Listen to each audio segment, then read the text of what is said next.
Hi, this is Miss Meadows, and welcome to Station 2, Balancing Chemical Equations for the station rotation. Today, you will receive a lab sheet that looks like this, and for this assignment, you are going to be looking at the atoms and what they do during a chemical reaction, how they combine together, and how we can obey the law of conservation. So, you will have this lab sheet along with a bag that looks like this. So let's look at this. It says number 1.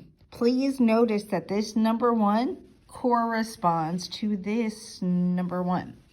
Okay, in each of the bags you have a whole set of paper clips that are color coded to go along with the different atoms that are in the bag. So for example, if you're going to be making this chlorine molecule, you are going to use 2 red paper clips.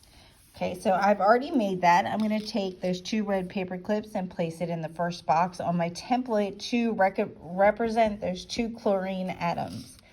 Okay, next I have sodium bromide, or NaBr. So we know we have 1 of each of those. It says that I need to use a blue and a green. So I'm going to go ahead and hook those together. And look at that. We're going to put them right here. Okay. So next steps for you are going to be to complete the products of this reaction by drawing the by making the molecules for sodium chloride and bromide. All right, you will then count the number of different colored paper clips that you have on both sides of your equation and add atoms or add molecules until you have equal numbers of the different colored paper clips on both sides. So when you're done, you want to have the same number of reds on both sides, the same number of blues on both sides, and the same number of greens on both sides. This is to help you figure out the coefficients that will go in the blanks up here at the top in your unbalanced equation.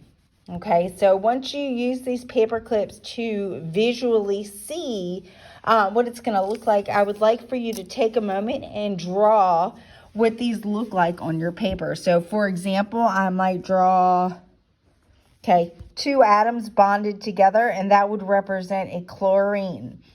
Okay, for NaBr, I also might have 2 atoms bonded together, but I would have to make these different colors, or maybe make that one polka dotted, okay, because you want to make sure that they look different.